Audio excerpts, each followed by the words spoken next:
Tropical storm Isaias has formed in the Caribbean, and it is the 9th tropical storm this year, which is highly significant because never before in recorded history have there been 9 major storms this early.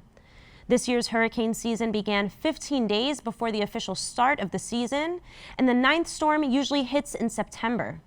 The last hurricane season to have a similar level of severity was 2005, the year of Hurricane Katrina. Meanwhile, Australia has experienced its largest forest fires in centuries. Siberia in the Arctic is also experiencing its largest forest fires since records were kept 18 years ago. Fires in the Amazon rainforest are increasing, and regions in the Congo Basin are also experiencing record numbers of fires. As the world literally burns, destructive hurricanes intensify, the Bulletin of Atomic Scientists has lowered the doomsday clock, a symbol that represents the likelihood of man-made global catastrophe, to just 100 seconds, the closest the bulletin has ever placed the clock to midnight. Meanwhile, ignoring and denying all this, the Trump administration is preparing to exit the Paris Climate Agreement on November 4th. As well, the Green New Deal was decisively defeated in the Senate. The consequences of unchecked climate change are entirely predictable. More disease, more economic disruption, food scarcity, political strife, and the mass displacement of millions. As the window closes to take decisive action, with multiple existential crises now upon us, it seems more clear that the only solution to climate change is a system change. And Tina Landis, author of Climate Solutions Beyond Capitalism, argues precisely that.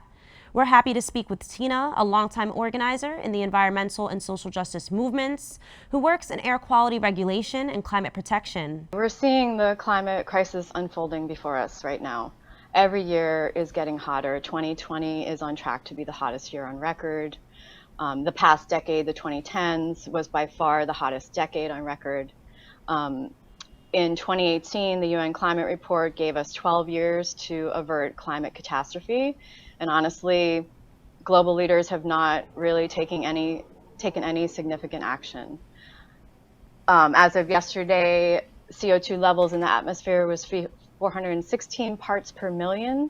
A stable atmosphere is 350 parts per million. So we are way out of control, and those numbers are going up. The current pandemic that we're living through is actually a result of climate change and land use changes.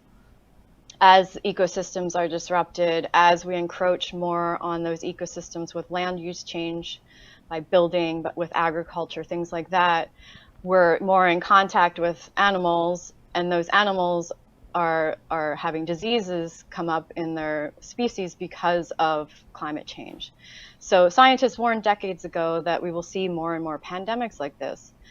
And we really need to take action. It's very urgent. The clock is ticking. The Trump administration has received loads of criticism from the liberal corporate press and Democrats alike for its decision to leave the Paris Climate Agreement. Do you really believe that Trump really plays that big a role in stopping this climate disaster? Well, while Trump is particularly aggressively anti-environment as well as anti-people, and his administration has overturned nearly 100 regulations that protect the environment, it's really not that different than the Democrats. The Biden climate plan that he unveiled a few weeks ago really does nothing comprehensive to address climate change. It's really a handout to big business to continue fracking, to put more money into nuclear energy, which is not sustainable either due to all the waste and extraction. And it's really the system, the U.S. system of capitalism particularly, is aggressively anti-environment and always has been, and it will continue as business as usual. The Paris Agreement, while it's sort of a good faith gesture that leaders are committing to do something about the climate crisis, no UN climate summit since they began in 1992 in Rio have ever had binding commitments from countries, meaning that, it's a voluntary commitment. They may or may not reach it. And we are way past that. We need to take action. We need to make comprehensive change. The Paris Agreement with the commitments that countries made, have us on target um, to 3 degrees Celsius warming, which scientists um, think is way too high. 1.5 degrees Celsius is what is needed to keep us from runaway climate change. Now, your book argues that socialism paves the way for the survival of the planet and, of course, the survival of humanity as a whole. Why do you argue this? Well, like for instance, we can't continue this system of competition and undermining other governments around the world. I mean, the US and Europe, their imperialist policies need to end. And really, that won't happen under capitalism. We really need a socialist system that's built on a planned economy, that's built on internationalism and equality of all people. We need a planned economy because we can look at the resources of society and what is needed for people, and use those resources wisely and build things to last and build them in a sustainable, low carbon way, as opposed to what's the cheapest way we can do this to still make a profit. That's capitalism, and that is not sustainable. We need to have global cooperation across borders to really address this crisis.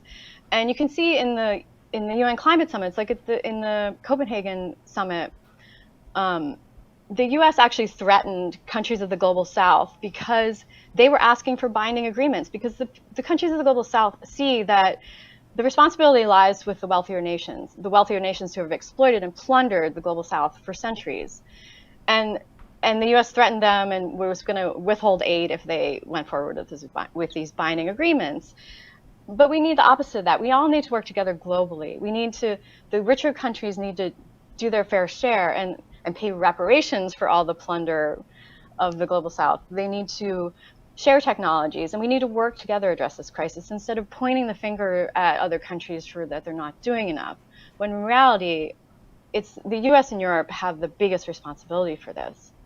And also the issue of equality. Like under capitalism, the poor and and people of color will suffer the most, as they always do, because they don't have the resources to, let's say your area gets flooded and with sea level rise coming, and you don't have the money to buy another house and move somewhere else. Like the rich will be, have that economic flexibility. So socialism really looks at what's needed for society and builds that based on equality, based on the needs of everyone, and based on what the planet can sustain. Like for instance, in 2009, Cuba had a program. It was called the Energy Revolution, and they distributed rice cookers and energy efficient refrigerators and other appliances to every single household in Cuba, free of cost. So you can't do that under capitalism. That's not possible. Maybe there'll be incentives for some people to buy it. You get a discount or something if you opt into this energy efficient thing. But that it needs to be a comprehensive implementation of various things: renewable energy, energy efficient housing, revamp agriculture nationwide, all those things to happen in a comprehensive way, not based on the whims of the market, not based on what capitalist wants to fund this or not. Under capitalism, it's really what's produced is based on what the billionaires think they can profit off of, not at all based on what's needed. And planned obsolescence, which is things are made to break. Your iPhone won't last more than a year because they don't want it to, but things could be made to last in a way more sustainable way. It's better for the planet and people. So really, socialism is really the only way forward. I mean, people think it's utopian, but really what's utopian is to think that we can solve a global ecological catastrophe like climate change under capitalism and still have endless growth and still make profits. That's utopian.